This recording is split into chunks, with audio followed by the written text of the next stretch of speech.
بە حەقیقەت دەمووی زۆر بەناوی هەموو خەڵکی کوردستانەوە سوپاسێکی بێپایانی ئێوە بکەم، دەستی ماندووی ئێوە بگوشم و پێشتان بڵێم کە هەمومان شانازیتان پێوە دەکەین کە چۆن ئێوە ژیانی خۆتان خستوتە مەترسیەوە بۆ پاراستنی ژیانی خەڵکی کوردستان.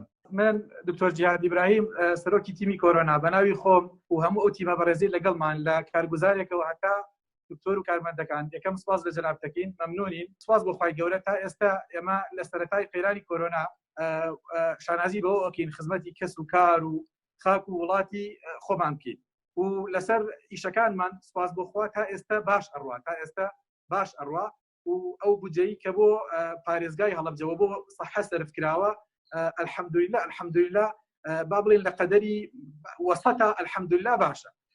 بەڵام ئەگەر هات و قەیرانی کۆرۆنا بەردەوام بێت جەنابی کاک مەسرور من ئەوێ ئەو بە ئێوە بڵێم بەڕاستی ئەوە بەش ناکات ئەمانەتەن من ئەم شتە ئاڵێم ئەوەی پێمان بکرێ بۆ سەلامەتی هاوڵاتیان درێغی ناکەین و ئەولەویەتی شکاری ئێمە دابینکردنی سەلامەتی و خوراک و دەرمانە بۆ هاوڵاتیان. ئەوەی ئێمە پێمان بکرێ بۆ یارمەتیدانی ئێوە دڵنیا بن، گومان لەوانەکەن کە ئەوەی لە دەستمان بێ بۆتانی دەکەین و دواتر من لەگەڵ وەزیری تەندروستیش قسە دەکەم بۆ ئەوی بزانین پێداویستیەکان لەسەر ئاستی هەرێم چین و ئێستش کە لەگەڵ جەنابەت قسە دەکەم جەنابەت باسی خۆتان کرد و لەگەڵ وەزیری تەندروستی باز دەکەین بزانین چۆن دەتوانین بە باشترین شێوە یارمەتیتان بدەین و ئەم ئەرکە قورسە لەسەر شانی ئێوە کەمکەینەوە.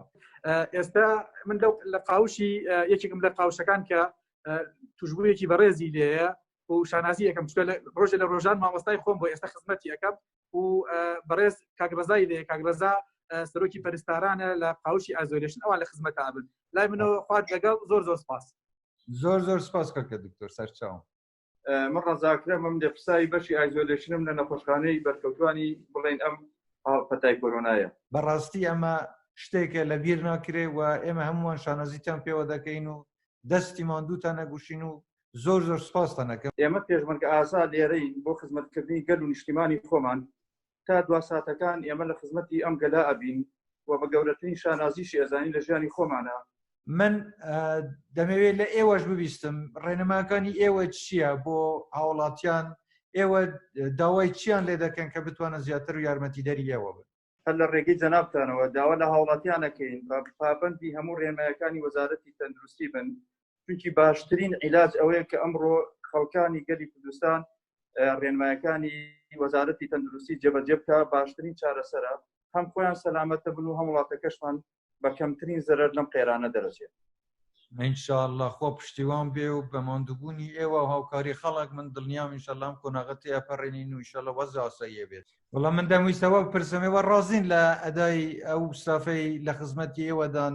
والله هەموویان هەر لە دکتۆرەوە تا هەموو کارمەندەکان تا بزووکترین کارمەندیان هەموو لە خزمەتی نەخۆشەکانان هەرچێکمان پێویست بێ بۆمان جێبەجێەکەن. ئەمە چەندە توش بووی بەڕێزت؟ من 2 ڕۆژە. لەگەڵ خزم و کەس و ماڵ و ئەوانە پەیوەندیتان هەیە بە شێوازی تەلەفۆن و ئەوانە یانی ئاگام پێتانە کە چۆنە وەزعتان؟ بەڵێ لەگەڵ کەس و کار تەلەفۆنمان هەیە. من مناڵەکانم لە ماڵەوە دەکەم و مناڵەکانم جێر چاودێری تەندروستیان ئەمڕۆ بە حیزبەوانیش کراوە. ڕێنماکانی ئێوە بۆ هاوڵاتیانی تری کوردستان چییە بۆ لێرەوە گوێ لە ئێوەش بگرن بزانن چی بکەن باشە بۆ ئەوەی ڕێگە لە تەشەنەکردنی ئەم پەتایە بگرین؟ داوا لە خەڵکەکەین کە خەڵک زۆر چونە دەرەوە نەکات، زۆر تێکەڵاوی نەکات، زۆر لەگەڵ کەس نەوەسێ قسەکردن و کۆبوونەوە و شوێنەکانە. زۆر سپاس. ئینشاءالله دوعای سەلامەتیتان بۆ دەکەم، ئینشاءالله خوا شیفاتان بۆ بگەڕێنێتەوە و سەلامەت بن هەمووتان لەگەڵ هەموو خەڵکی کوردستانیش ئینشاءالله.